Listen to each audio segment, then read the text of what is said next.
So welcome to my class. Continuing on with the series, revision series, और इसमें unit 2 कर रहे हैं हम लोग, जिसमें we talked about presentation of data. किस तरह से हम presentation of data करते हैं. कलेक्शन और ऑर्गेनाइजेशन की बात तो हो गई है. अब प्रेजेंटेशन में हमने बताया था टेक्सचुअल प्रेजेंटेशन. फिर हमने बताया था कि टेबल में भी स्टैटिस्टिकल टेबल से भी हम डेटा दिखा सकते हैं, प्रेजेंट कर सकते हैं.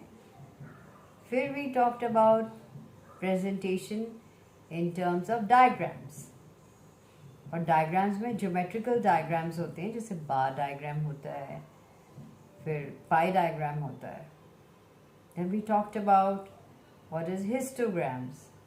हिस्टोग्राम में हमने इक्वल अनइक्वल क्लास इंटरवल्स की बात की, और उसमें हमने बात बताई थी regarding polygons, frequency polygon, frequency curves, और उसमें ऑजाइव्स भी, क्यूमुलेटिव फ्रीक्वेंसी कर्व भी करा था. और उसके साथ दिखाया था जैसे मोर देन लेस देन, अगर आप एक ही ग्राफ पे बनाओगे तो जहाँ दोनों इंटरसेक्ट करते हैं उसको वहाँ से अगर आपने परपेंडिकुलर ड्रॉ किया, एंड जहाँ भी वो एक्स एक्सिस को टच करता है, that is the median. So graphical location of median with the help of more than less than ogives. ठीक है. और आज हम करेंगे which say the line graphs. और line graphs को हम अक्सर कहते हैं time graphs. Now look at this, time series graphs कहते हैं. So एक बार और दिखा दूँ कि ये जो आपने देखा है कि cumulative frequency curve जो दिखाया गया है, marks more than marks less than, याद है लास्ट क्लास में, रिविजन क्लास में दिखाया था. इस तरह का आपका एक डायग्राम बनेगा, लेस देन मोर देन, और जहाँ भी ये इंटरसेक्ट करता है उसको अगर आप परपेंडिकुलर बनाएंगे तो जो एक्स एक्सिस पे अगर आपका जो भी पॉइंट आता है तो that becomes your graphical location of median. तो यहाँ पे मीडियन माना गया कि इट्स लाइक 22.5 और मे बी 23. अगर आप ग्राफ पेपर पे करोगे तो it becomes very clear. So again, presentation, diagrammatic presentation, arithmetic line graphs, a graphical presentation of data.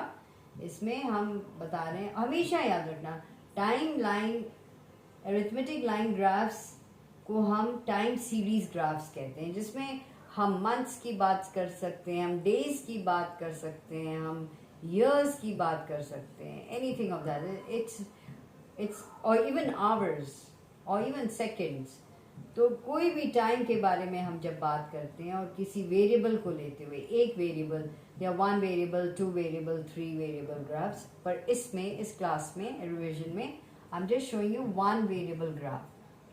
यहाँ पे इन्होंने मंथ्स, ये जो है आपका न्यूमेरिकल दिया हुआ है कि मंथ्स दिया हुआ है और प्रोडक्शन इन क्विंटल्स दिया हुआ है. जनवरी मंथ में 5 क्विंटल्स हुए, फरवरी में 7.5, मार्च में 5, अप्रैल में 10, मई में 12.5 एंड जून में 15. अब देखना ये है कि how do we present the data graphically. X and Y axis बनाए. ठीक है. So you have the X axis and you have the Y axis. X axis पे क्या दिखा रहे हैं? टाइम, मंथ्स जिसको कहते हैं, और ये वेरिएबल जो है production, we show it on the Y axis. ठीक है. So Y axis we have that. Now look at this. So here what you notice is कि just not then put the coordinate. जनवरी में 5 था, just put 5 हो गया. ठीक है. 4, 5, 6 अगर हो गया. देन फरवरी में 7.5. ठीक है. 7.5, लिटिल लेस देन 8 इधर. देन मार्च में अगेन 5, देन अप्रैल में 10 and etc. So then you join these coordinates with the help of angular, either freehand or with the help of a scale, angularly. तो ये हो जाता है वन वेरिएबल ग्राफ, जिसको हम अरिथमेटिक लाइन ग्राफ्स कहते हैं. ठीक है. सो बेसिकली जो presentation of data, arithmetic line graphs या टाइम सीरीज ग्राफ्स, ये हम इसमें प्रेजेंटेशन ऑफ डेटा में ही करते हैं. तो ग्राफ्स आपको पता है ना कि ग्राफ में आपने हेडिंग देना होता है, कौन सा स्केल है ये बताना होता है, एक्सिस कितनी है, प्रोपोर्शन ये वाला बताना था, लाइंस ऑफ डिफरेंट टाइप्स. अगर दो वेरिएबल्स होंगे, अगर दो वेरिएबल्स होते हैं यहाँ पे, प्रोडक्शन इन क्विंटल्स से of one x and production in quintals of y, तो फिर हम y का अलग में भी डैश डैश करके कुछ बना देते हैं. सो all of that has to be very clear, वो दिखाना होता है. So those are the rules of constructing a graph. Maybe I'll do that in the next class. वो दूसरी क्लास में दिखाते हैं. Okay, यहाँ तो दिखा ही नहीं. Okay, so here we go. So just let me once again tell you.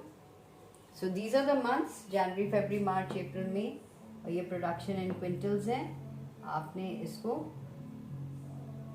x पे आपने टाइम दिखा दिया मंथ्स, y पे प्रोडक्शन इन क्विंटल्स, एंड किस तरह से आपने इसको दिखाया. दैट मीन्स जनवरी में 5 था, कोऑर्डिनेट 5. फिर फरवरी में 7.5 है, 7.5 डाला. मार्च में 5 है, etc. and then you join it. Okay, so we'll do it in the next class. Once more I'll repeat for sure.